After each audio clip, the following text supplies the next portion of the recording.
এই নামাজটা কায়েম করার জন্য, এই নামাজটা প্রতিষ্ঠিত করার জন্য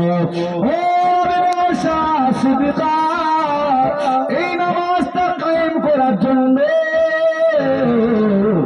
আমি নবী কত অত্যাচারিত হয়েছিলাম। আমি নবী যখন কাবা শরীফের চতুর্থ নামাজ আদায় করছিলাম, আবু জাহেল আমার মাথার উপরে পচা উঠে নারী ভুলি চাপিয়ে দিয়েছিল। শুধু তাই তাই নয়, ও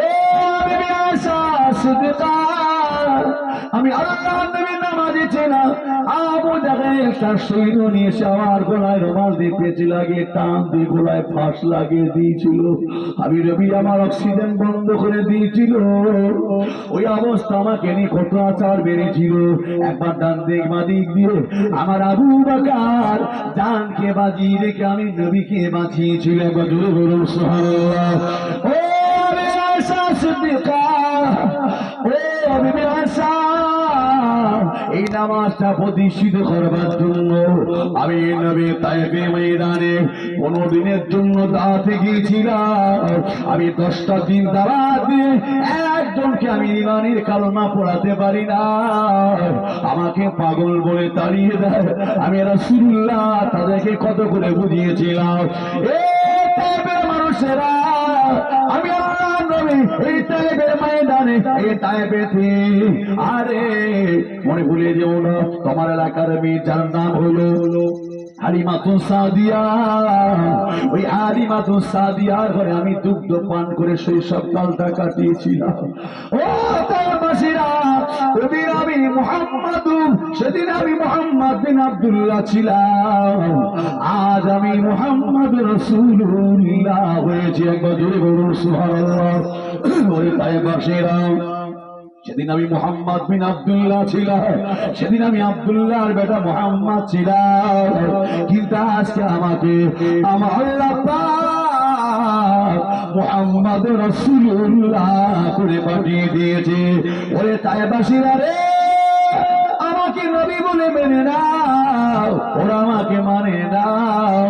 আমি মুহাম্মদ সাল্লাল্লাহু, আমার সঙ্গে যায়েদ বিন হারেসা, আমি যায়েদ বিন হারেসাকে নিয়ে বড় তায়েফে দিতে হয়ে ফিরে আসছিল।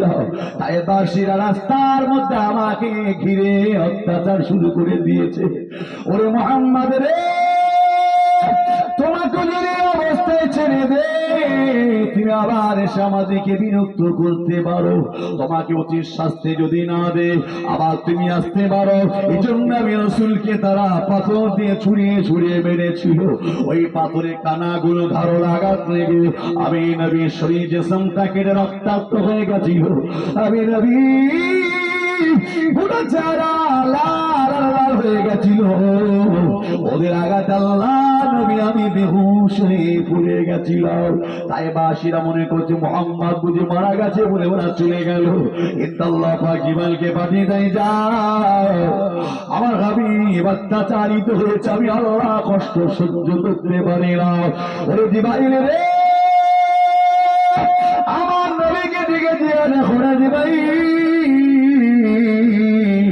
আমার নবী যদি একবার অনুমতি দেয় আমি আল্লাহ তায়েফবাসী দিকে সাবার মারওয়া দুটো পানি বৃষ্টি সাফ করে দেব।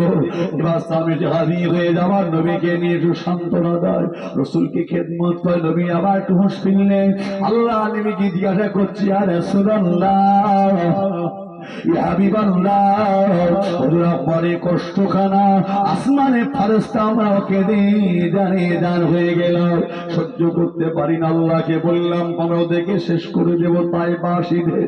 আল্লাহ বলল না, আমার হাবিবকে শুনে দেখো, হাবিব যদি বলে আমি আল্লাহ অনুমতি দেব, চলে যাও চলে যাও। আমি জিবরাইল এসেছি, ইয়া রাসূলুল্লাহ, হাবিবাল্লাহ, হুজুর একটু অনুমতি দাও।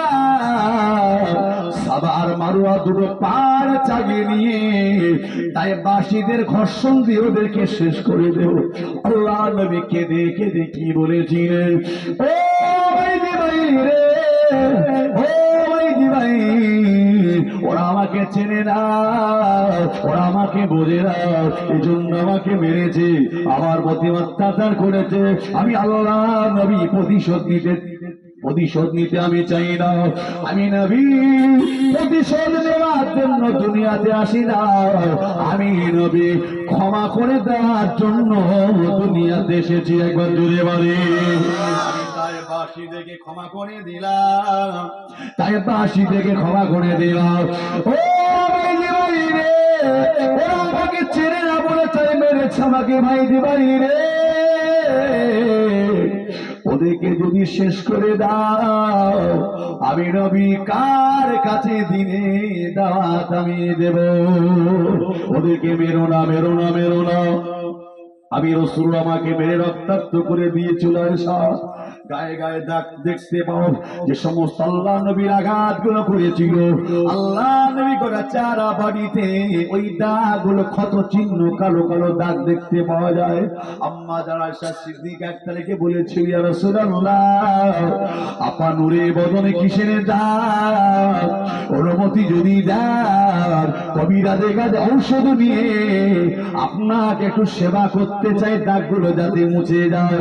নবী বলছে, আয়েশা না না না, এটা আমার উম্মতে মারির আঘাত, আমি নবী দাগটাকে মুছতে চাই না। আয়েশা, ও আয়েশা, কিয়ামতের দিন আল্লাহ পাক আমি নবীকে জিজ্ঞাসা করে, হাবিবি রে, তোমার দেহতে বডিতে কিসের এত দাগ? আল্লাহ পাক জানবেন, তারপর আমি নবীকে জিজ্ঞাসা করবে। আমি তখনই বলবো, আল্লাহ পাক, তোমার আম্মা তোমা তানিদের কাছে দিনের দাওয়াত দিয়েছিল, আমার আম্মা তোমা তানিদের দিনের দাওয়াত দিয়েছিল। আরে তারা বোঝে না, যারা আমাকে মেরেছে, আমাকে আঘাত করেছে, রক্তাক্ত করেছিল, চেহারা ক্ষত বিখ্যাত দাগ হয়ে গেছে। আল্লাহ পাক আমাকে ডেকে বলবে, হাবিবি রে, ও হাবিবি পেয়ারা, তুমি কি চাও একটা বার বলো না হাবিব, বিনিময়ে তুমি কি চাও বলো না। সেদিন আমি নবী করিমকে বলবো, আল্লাহকে বলবো, আল্লাহ ও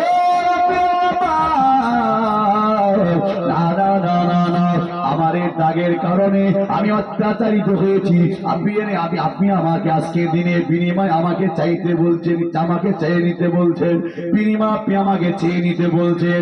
আল্লাহ নেই বলবেন, ও রব্বি আল্লাহ পাক, বিনিময়ে আপনি আমার আশে গম্মা তুম্মা তানি দিন নাজাত রসিলা করে দেন। একবার জোরে বলে, আরো জোরে হবে না? দেখবে অনেক দিন হয়ে গেল বাড়িতে যাও নাই, কে কেমন আছে একবার খবর নিয়ে এসো। আল্লাহ মনটাকে উদাসীন করে দিলে আবু বকর রাদিয়াল্লাহু তাআলা উনি আস্তে আস্তে বাড়ির দিকে যাবেন। ও আয়েশা রে, ও আয়েশা, আমার নবী বড় অসুস্থ, অনেক দিন হয়ে গেল, আমি বাড়িতে যাই না, আমি যাবো আর আসবো, আমি যাবো আর আসবো, আমাকে একটুখানি সময় দাও মা, আমার নবী অসুস্থ, খবরদার আমার নবী পিছন ছেড়ে তুমি যাবে না। ও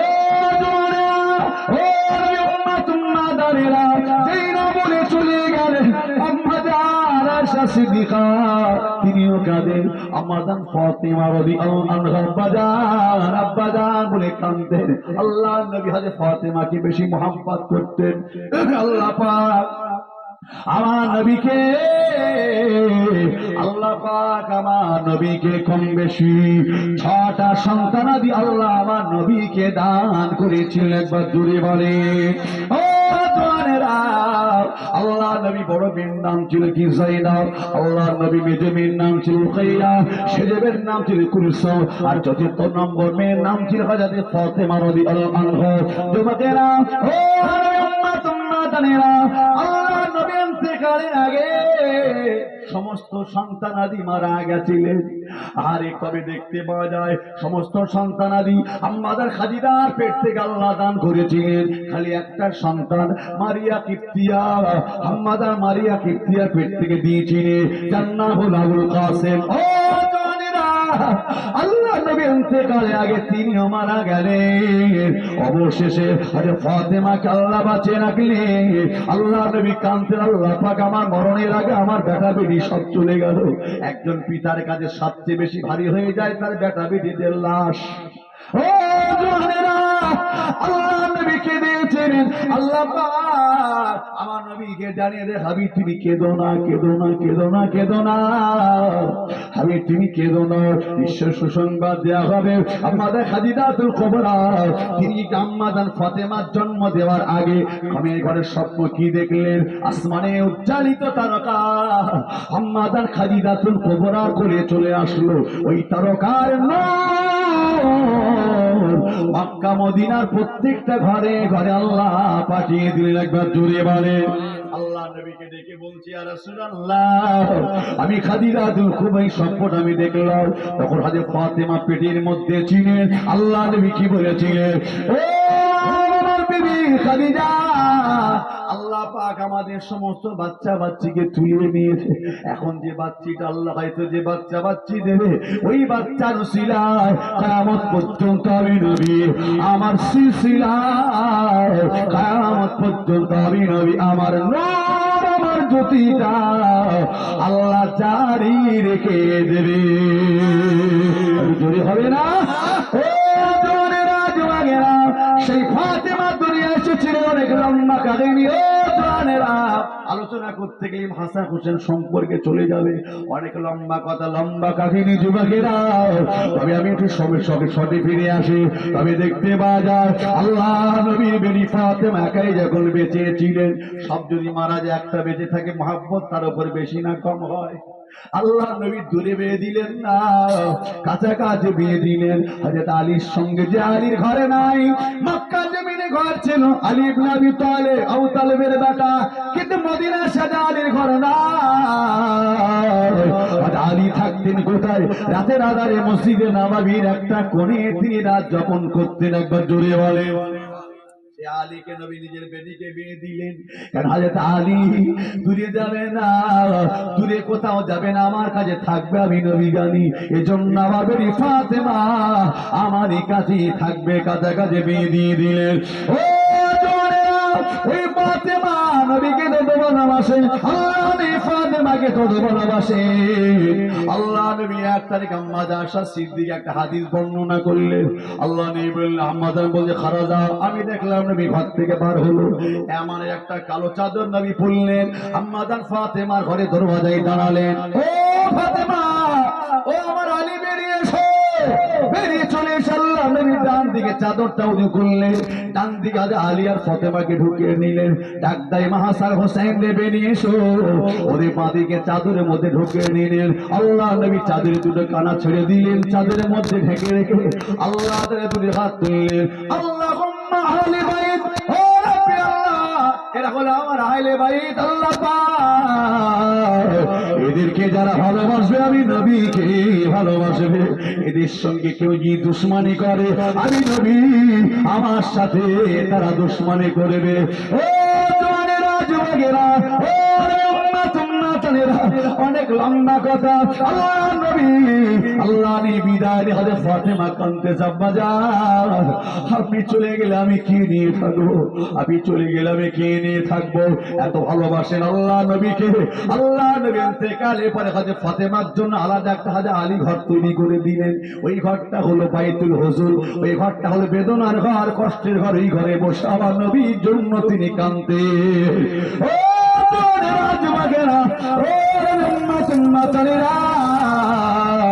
আমি দেখতে পাওয়া গেল না না না না না আল্লাহ নবী, আল্লাহ নবী তিনি নবী আমার বিদায় নিয়ে যাবে। হযরত ফাতেমাকে নিয়ে যাবে না। আল্লাহ নবী ফাতেমাকে ডাক দিয়ে, বেটি রে একবার আমার কাছে এসো মা। আল্লাহ নবী কাছে ডাক দিয়ে ফাতেমাকে, আরে ফাতেমা রাদিয়াল্লাহু আনহার কানটা আল্লাহ নবী মুখের কাছে নিয়ে কি যেন বিড়বিড় করে বললেন। এক মুহূর্তে আম্মা জান ফাতেমার কান্না বন্ধ হয়ে গেল। জোরে বলে আম্মা আয়েশা সিদ্দিকা লক্ষ্য রাখলেন, কি ব্যাপার, কি বলেছেন? আমার নবী কান্না বন্ধ হয়ে গেল। ও বেটি ফাতেমা, ফাতেমা তোমার আব্বাদের আমার সামনে কি এমন কথা বলেছো, তোমার কান্না বন্ধ হয়ে গেল? দেখে বললাম মা জান, আমার আব্বাদের বলছে ফাতেমা কেঁদো না, কেঁদো না, ফাতেমা কেঁদো না, তোমার কান্না বে নবী আমার হৃদয়ে স্পর্শ করে আমি নবীর বড় কষ্ট হয়। তুমি কেঁদো না মা ফাতেমা, শান্ত হয়ে যাও। মনে রেখো আমার ইন্তেকালের পরে আমার আহলে বাইতের ভিতরে সর্বপ্রথম তোমার সাথে আমার দেখা হয়ে যাবে। মানে আল্লাহ নবীর পরে ফাতেমা ইন্তেকাল করবেন খুব তাড়াতাড়ি। ও জানের রাজবাগেরা, ও ফাতেমা কান্না বন্ধ কর, শ্রবণ করো। ফাতেমা রাদিয়াল্লাহু কান্নাটা বন্ধ করে দিলে হঠাৎ যেন দরবাজার সম্মুখে কে টুক টুক করে ঘাড়ায়, ছিটকিনতে নাড়া যায়। আল্লাহ নবী বেনি ফাতেমা রাদিয়াল্লাহু আনহা ডেকে বললেন, কে আমাদের দরবাজার কাছে আমাদের বিবাদের সময় কে আমাদের দরবাজায় টুকা দেয় ঘাড়ায়? খবরদার বিরক্ত করবেন না, চলে যান, আমার আব্বা জান বড় সুস্থতা। আল্লাহ নে বলে বলে ফাতেমা ফিরিয়ে দিও না মা, ও মা ফাতেমা ফিরিয়ে দিও না। আব্বা জান কে এসেছে আমি জানি না, ও মা ফাতেমা উনি অন্য কেউ নয়, উনি হলে স্বামীর কোলতে যিনি বিবিকে নিয়ে চলে যায়, বিবি কোলতে যিনি স্বামীকে নিয়ে চলে যায়, বাচ্চার কোল থেকে মাকে নিয়ে চলে যায়, মায়ের কোল থেকে বাচ্চাকে নিয়ে চলে যায়। দেখলেন মালাকুল মউত আলাইহিস সালাম এসে গেছে। ও মা ফাতেমা দরওয়াজা খানা খুলে দাও। আমাদের ফাতেমা ডুকরে কেঁদে ফেললে, ইয়া রাসূলুল্লাহ আমি ফাতেমা এমন করে কেমন দরজা খুলবে, সে আমার পিতার হুটা নিয়ে চলে যাবে। আব্বা জান ফিরিয়ে দেন। নবী বলছেন, না ফাতেমা আমার আল্লাহর সঙ্গে সমস্ত আলোচনা হয়ে গেছে, বাধা দিও না, দরওয়াজা খানা খুলিয়ে দাও। ও জওয়ানেরা, দরওয়াজা খানা খুলে দিলে ফাতেমা তিনি দূরে সরে গেলেন। একটু দূরে সরে যাও, আমার কাছে শোনো, একটু দূরে সরে যাও। দূরে সরে গেল কতবার কত হয়, বিদায় বেলা আল্লাহ নবীর গোটা কব্জ হবে। আবার কাছে কাছে চলে এসেছে হযরত আম্মা আয়েশা সিদ্দিকা ফাতেমার কাছে। আল্লাহ নবী আজ আল্লাহ নবীর ইসলাম, আল্লাহ নবীর মস্তিষ্ক আম্মা আয়েশা সিদ্দিকার কোলে হাতটা কাছে ফাতেমা আয়েশার কাছে ধরে রেখেছে। আল্লাহ নবী বিদায় নেবে।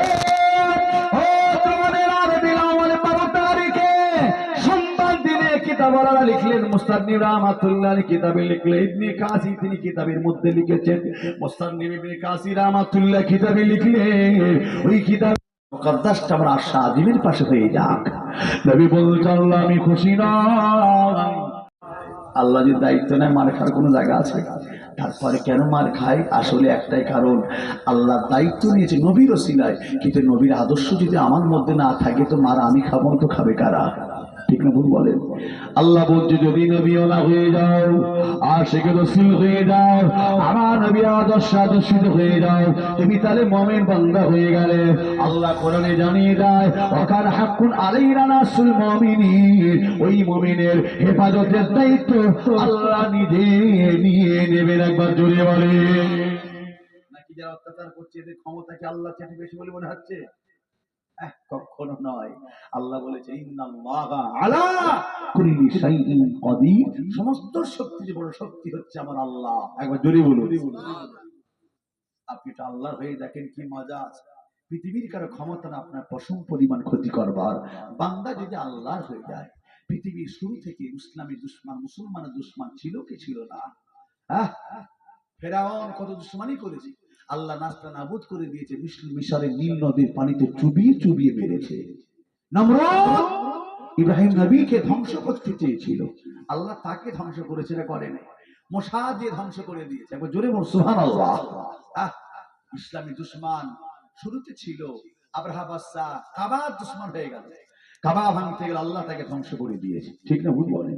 শুধু তাই নয়, এমন করে আবু জাহেল আমার নবী দুশমনে চিরজীবন করেছে, আল্লাহ পাক ওই আবু জাহেলকে ধ্বংস করে দিয়েছে। একবার জোরে বলুন ও জওয়ানেরা, যুবকেরা, ও তোমরা তারেরা, ও ছেলেরা বাচ্চারা শুনে রাখেন, তবে একটু মাথায় রাখেন, আল্লাহ নবী, আল্লাহ নবী তিনি দেখতে পাওয়া যায় আর দুনিয়াতে বিদায় নিয়ে চলে যাবে।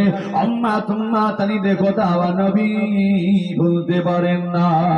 আল্লাহ পাক সান্ত্বনা দি হাবিব চিন্তা করো না, তোমার আম্মা তুম্মা তানিদের দায়িত্ব খারাপ আমি আল্লাহ নিজে নিয়ে নিলাম। একবার জোরে বলুন সুবহানাল্লাহ। ও জওয়ানেরা, আল্লাহ পাক আমার নবীকে কত প্যার করে। আল্লাহ পাক আমার নবীকে ডেকে বলে, হাবিব ও আমার হাবিব, আমি আল্লাহ পাক জানিয়ে দিই হাবিব তুমি শুনে গিয়ে দাও, আমি আল্লাহ তোমাকে ছেড়ে আর আমার ভালো লাগে না। হাবিবি রে,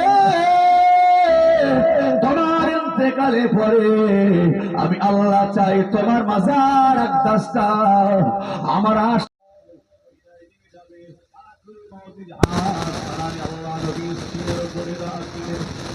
আল্লাহ নবী চোখে গড়া দিয়ে দু থেকে চোখে কমিয়ে টক করে পানি ঝরে যায়।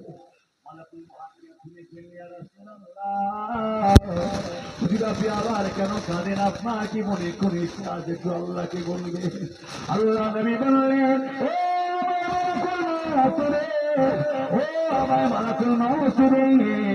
তুমি আমার সিনায় কি চাপিয়ে দিয়েছো ভাই, তুমি আমার সিনা বলে কি চাপিয়ে দিয়েছো ভাই। ওরে ভাই মারা কোন মাছ রে কি চাপিয়ে দিয়েছো। ওদের আমি আবার হাত খানাস্তে করে আব্বাস সিনার উপরে রেখেছিলাম। ওরে নুরানি চার আর পাক রুহ চলে এসো। আল্লাহ নবী বললে, ও ভাই মারা কোন মাছ রে, আমার যেন মনে হয় গোটা আমি নবী আমার সিনার উপরে চাপিয়ে দিয়েছো। আল্লাহ নে বললে, হুজুর আবার হঠাৎ আসারে কব্জ করছিলাম, আল্লাহ নবী কান্না আরো উল্টা বেড়ে গেল। হুজুর আবার কেন কাঁদে। ও আমার মাওত রে, আমার গোনাগার আম্মা তুম্মা তাদের রুহটা না জানি কত কষ্ট কব্জ হয়। হুজুর যদি কষ্ট দেওয়া হয়, আল্লাহ নবী বললে, ওরে ভাই মালাকুল মাউত রে, আমি নবী বিদায় ইচ্ছা আমার শেষ ইচ্ছা পূরণ করো ভাই। কি ইচ্ছা ইয়া রাসূলুল্লাহ। আল্লাহ নবী বলছে, ভাই মালাকুল মাউত রে, আমি নবী আমার বুকটাকে আমার সিনাটাকে আমি শক্ত করে চেপে ধরলাম। আমার আম্মা তুম্মা তানিদের মৌতের কষ্টটা আমার বুকের উপরে দিয়ে আমার সিনার উপরে দিয়ে আমার রূহটাকে কব্জ করে নেওয়া। গজরে বলুন সুবহানাল্লাহ। ওরে যুবকেরা রে, তোমার নবী তোমার গোটা মৃত্যুর সময় হয় নাই। যুবকেরা আজান হলে মোবাইলে ব্যস্ত থেকো না, আজান হয়ে গেলে আর ফেসবুক হোয়াটসঅ্যাপ নিয়ে সময়টা নষ্ট করে দিও না। যুবকেরে, কিয়ামতে কি মুখ তোমার নবীকে তুমি দেখাবে। তোমার নবী ইন্তেকালের সময় তোমার কথা ভুলে নাই, কি উম্মতে দিবানা নবী আমার ছিলেন। আল্লাহ নবী বিদায় নেবে, এমন অবস্থায় আল্লাহ পাক হুকুম হয়ে গেল, আল্লাহ নবী দুনিয়া থেকে বিদায় নিয়ে নিলেন। লিল্লাহি ওয়া ইন্না ইলাইহি রাজিউন। ও জওয়ানেরা, আর আম্মাজান বললেন, আল্লাহ নবী হাত আমি ধরে রেখেছিলাম, আরে দেখলে হাতটা আমার মুখের উপরে ছিল। আস্তে করে যখন ওই হাত আল্লাহ নবী আমার কাছ থেকে জমিনে দিয়ে পড়ে গেল, আমি আশা বুঝে গেলাম আমার নবী আর দুনিয়াতে বেঁচে না, আমার রাসূল চলে গেল। আমি আশা সিদ্দিকা কেঁদে যাবে যার, আম্মা আশা সিদ্দিকা কেঁদে যাবে যার, নবী নবী নবীর বেটি আমাদের আম্মা ফাতেমা রাদিয়াল্লাহু আনহা তিনি কেঁদে যাবে যার, ইমাম হাসান হোসেন তারাও কেঁদে যাবে যার। নবী পরিবারের ভিতরে একটা শোকের ছায়া নেমে এসেছে। নবী নাই, নবী নাই, নবী নাই। আল্লাহ নবী বিদায় নিলে খবরটা চারদিকে ছড়িয়ে পড়ল। ও জানেরা, নবী লক্ষ লক্ষ সাহাবারা দিওয়ানা হয়ে যায়, পাগল হয়ে যায়, নবী নবী নবী নবী করে কাঁদে। হযরত আবু বকর তিনি বাড়ি চলে গেলেন।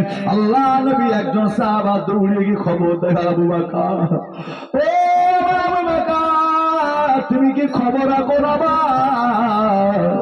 আমাদের নবী আর দুনিয়াতে নাই, নবী চলে গেছে। রাসূল করিম চলে গেছে। এই কথা শুনবার পরে হযরত আবু বকর রাদিয়াল্লাহু আনহু কেঁদে দিবানা হয়ে গেলেন। আল্লাহর আসমান যেন ভেঙে মাথায় পড়েছে। আবু বকর সিদ্দিক কাঁদতেছে, আল্লাহ পাক, আল্লাহ তাআলা, আমি দেখে আসছি আমার নবী জিন্দা, যে আমি চলে এসেছি, আল্লাহ পাক আপনি আমার নবীর রূহটাকে কব্জ করে নিলে। আবু বকর সিদ্দিক পাগলের মতো দৌড়ে দৌড়ে আল্লাহ নেমে জিসম মোবারকের কাছে হাজির হয়ে যায়। ও জওয়ানেরা, আল্লাহ নবী জিসম মোবারকের উপরে কিতাবে লেখা করে আমানের একটি চাদর দিয়ে আমার নবীর চেহারাটা ঢাকা ছিল। এমন একটি চাদর দিয়ে আমার নবীর চেহারা ঢাকা ছিল। হযরত আবু বকর রাদিয়াল্লাহু তাআলা আনহু আল্লাহ নবী জিসম মোবারকের কাছে এসে অবাক হয়ে যায়। নবী না, নবী চলে গেল। আমি আবু বকর আমার শৈশবকালের সাথী, আমার কিশোর বয়সের সাথী, আরে আমার সফরের সাথী, আমার সারা জিন্দেগির সাথী আর নাই। ও জওয়ানেরা, হযরত আবু বকর আমার নবীর চেয়ে 2 বছরের ছোট ছিলেন। কিতাব এসেছে আমিরুল মুমিনিন খলিফাতুল মুসলিমিন 10 বছরের ছোট ছিলেন। ওসমানে গনি হুজুর 8 বছরের ছোট ছিলেন। আলী কাররামাল্লাহু আনহু আমার নবীর চেয়ে 30 বছরের ছোট ছিলেন। ও জওয়ানেরা, আবু বকর সিদ্দিক আমার নবীর সঙ্গে ছোটবেলা একটা বন্ধুত্ব ছিল। ও জওয়ানেরা, সেই সুবাদে হযরত আবু বকর রাদিয়াল্লাহু আনহু না এক মুহূর্তে আমার নবীর উপর যখন নবুয়ত নাযিল হয়েছিল, অন্য আল্লাহ নবী বলছেন অন্য মানুষের কাছে গিয়ে আমাকে দাওয়াত দিতে হয়েছে, তবে কলমা পড়েছে। কিন্তু আমার আবু বকর আমি নবীর কাছে কলমা পড়ার জন্য নিজে থেকে চলে এসেছিল। একবার জুড়ে বলে, ও জওয়ানেরা, জওয়ানেরা, ও নবী উম্মাতুন্না তালিরা, তবে দেখতে পাওয়া গেল হযরত আবু বকর সহ্য করতে পারেন না। তিনি আমার নবী বলো পাগল পড়া দিবানা আশিকে সাহাবা ছিলেন। নবী ছাড়া জীবনে কিছু বুঝতেন না। আল্লাহ নবী চেহারা জবান থেকে মুখ থেকে কাপড়টা একটুখানি সরালে নবী পাকের চেহারা দেখে আর সহ্য করতে পারেন না। আর আমার নবীর জবানে তিনি চুমা দিয়েছিলেন। আরো জোরে হবে না? আল্লাহ নবী জবানে চুমা দিয়ে দিলে এদিকে সাহাবাদেরকে বললেন, ও নবী সাহাবারা, মওত জীবনে একবার হবে, মওত জীবনে একবার হবে, দুবার নয়, একবারই হবেই হবে। ও জওয়ানেরা, ওমরে ফারুক রাদিয়াল্লাহু আনহু দূরে ছিলেন। উনি যে মদিনায় ঢুকে পড়েছেন, কে যেন বলছে ভাই আমার রে, আমার নবী নাই, আমার নবী নাই, আমার নবী চলে গেছে। এই কথা শুনবার পরে আমিরুল মুমিনিন খলিফাতুল মুসলিমিন হযরত ওমর রাদিয়াল্লাহু তাআলা আনহু তিনি কেঁদে দাঁড়িয়ে হয়ে যায়। আর কি করলেন বিশ্বাস করেন নাই? তলোয়ারটা বার করলেন। ও জওয়ানেরা, খাম থেকে তলোয়ারটা বার করে ফেললেন। আর হুঙ্কার দেখে বললেন, এ নবী সাহাবারা, কেউ যদি বলে আমার নবী মারা গেছে, আমি আমার তলোয়ার তার গলায় চমকাবে। যদি কেউ বলে নবী মারা গেছে, আমার তলোয়ার আমি তাকে দুখন বিদে করে দেব না। না না, নবী মারা গেছে এই কথা আমি আমার শুনতে রাজি নয়। নবী মারা যায় না, নবী মারা যায় না। নবী মুসা যেমন তুর পারে আল্লাহর সঙ্গে দিদার করতে গেছিলেন, আমার নবী তদ্রুপ আল্লাহর সঙ্গে দিদার করতে গেছেন। নবী যে সম্মাবার রয়েছে আবার হুটা ফিরে আসবে। নবী মারা গেছে আমি আমার বিশ্বাস করি না। ওমর কাদের অহংকার দেয়। হযরত আবু বকর সিদ্দিক রাদিয়াল্লাহু আনহু নিজের কান্নাটাকে সামনে গুটি গুটি আগিয়ে যায়। আমিরুল মুমিনিন খলিফাতুল মুসলিমিন ওমর ফারুক রাদিয়াল্লাহু আনহুর কাছাকাছি চলে গেলেন। ও ভাই ওমর, ভাই আমার রে, না না, আপনি শান্ত হয়ে যান। আপনি আল্লাহর কোরআন পড়েন না। আল্লাহ পাক কোরআনে জানিয়ে দেয়, ইন্নাকা মাইয়িতুন ইন্নাহুম মাইয়িতুন। আল্লাহ পাক আমার নবীকে সম্বোধন করে বললেন, হাবিবি রে, অতীতে নবী রাসূল যেমন ইন্তেকাল করে কবরে কবরে চলে এসে ভাবিবি রে, একটা দিন এমন আসবে আপনাকে ইন্তেকাল করে কবরে চলে আসতে হবে। এটা আচমকা কোনো ঘটনা নয়, এটা একটা পরিকল্পিত ঘটনা। ও ভাই আমার, কেঁদো না কেঁদো না কেঁদো না। এই আয়াতে কারিমা সংবার পারে ওমরে ফারুকে বললে, ও বাবু বাকার, আমার যেন মনে হয় এই আয়াত এক্ষুনি আল্লাহর আসমান থেকে নাজিল হয়ে গেছে। একবার জোরে বলে, মনে হচ্ছে আসমান থেকে নাজিল হয়েছে। আমি নতুন শুনছি মনে হয়। সংবার কথা তোমার, তিনি শান্ত হয়ে গেলেন। আহা, কোরআনে তো আল্লাহ বলেই দিয়েছেন, হাবিব ইন্নাকা মাইয়িতুন ওয়া ইন্নাহুম মাইয়িতুন। হাবিব রে, অতীতে নবী রাসূল যেমন কবরে চলে এসেছেন ইন্তেকাল করে, একটা দিন এমন আসবে যেদিন আপনাকেও ইন্তেকাল করে কবরে আসতে হবে। এটা আচমকা কোনো ঘটনা নয়, এটা একটা পরিকল্পিত ঘটনা। আল্লাহর কোরআনের কথা শুনে আর তিনি এক মুহূর্তে আর অহংকার করিলেন না, এক মুহূর্তে বাড়াবাড়ি নয়, একদম ফুল স্টপ হয়ে ধৈর্য ধারণ করিলেন। চোখ দিয়ে নীরবে পানি ঝরে যাচ্ছে। একবার যদি সুবহানাল্লাহ। কোরআনকে মেনেছিলেন মানবার। কষ্ট হচ্ছে নাকি আপনাদের? আওয়াজ দেন না আরে তাকবীর, মাশাআল্লাহ, জোর করে দেন না আরে তাকবীর, নারে তাকবীর। দরুদ শরীফ, আল্লাহুম্মা সাল্লি আলা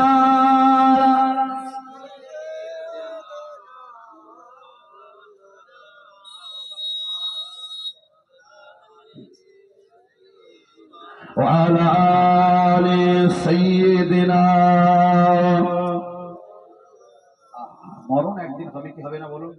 একদিন তোমারি নাম মসজিদে হবে এলান, একদিন তোমারি নাম মসজিদে হবে এলান।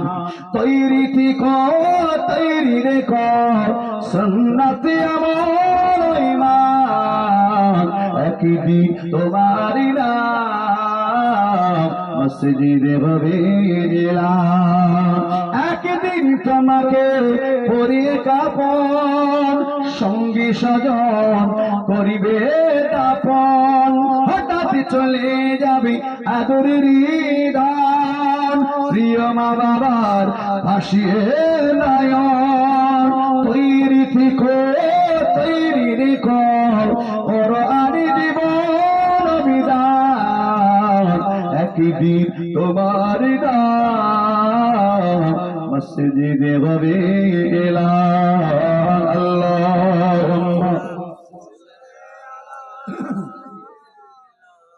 আওয়াজটা হচ্ছে মনে হচ্ছে রাত 12টা বাজে। একটু আওয়াজ দেন না, নারে তাকবীর, জোর করে দেন না, নারে তাকবীর, মহব্বতে জোরে জোরে আল্লাহুম্মা সাল্লি আলা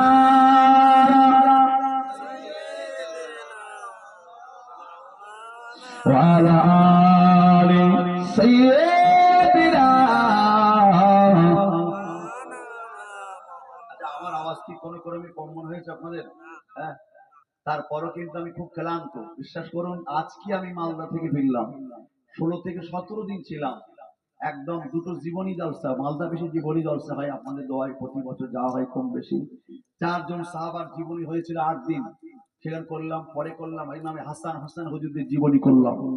এ করে গত রাত্রে মাহফিল শেষ করে ভোর 4:30 নাগাদ ইন্টারসিটি ধরলাম মালদা থেকে হাওড়া। বাড়ি ফিরেছি তখন বেলা 2:30-3টে বাজে। বিকেলে রেস্টে দিয়ে আবার এখানে পৌঁছে গেলাম।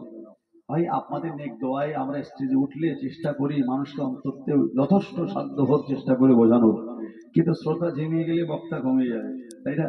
এই জন্য শ্রোতার চাঙ্গা মানে বক্তার চাঙ্গা। আওয়াজ দান না আরে তাকবীর, জোর করে দান না আরে তাকবীর। মাশাআল্লাহ, আমার প্রিয় বাবা ভাইরা, যদিও সময়টা একটু বেশি হচ্ছে, ওদের আসবেন, অসুবিধা নাই। আলহামদুলিল্লাহ, আমাকে 10টা পর্যন্ত টানতে বলেছেন, তাই একটা আমি টানতে। কষ্ট হচ্ছে নাকি আপনাদের? কারণ আমার তো চাচ্ছি নেমে গেলে আমার বেঁচে যায়, কারণ আমার তো কষ্ট হচ্ছে, তাই না? তারপরও রাসূলুল্লাহ দুটি কথা আহা বললেও যেমন চোখ দিয়ে পানি ঝরে, শুনলে যেমন চোখ দিয়ে পানি ঝরে। নবী মুহাম্মদে যে চোখ দিয়ে পানি ঝরে যাবে, সে চোখ আযাবে জাহান্নামে যাবে না। একবার জোরে সুবহানাল্লাহ, এটা জোর করে বলা যাবে না? ও জওয়ান যুবকেরা, ছেলেরা, বাচ্চারা, ও উম্মাহ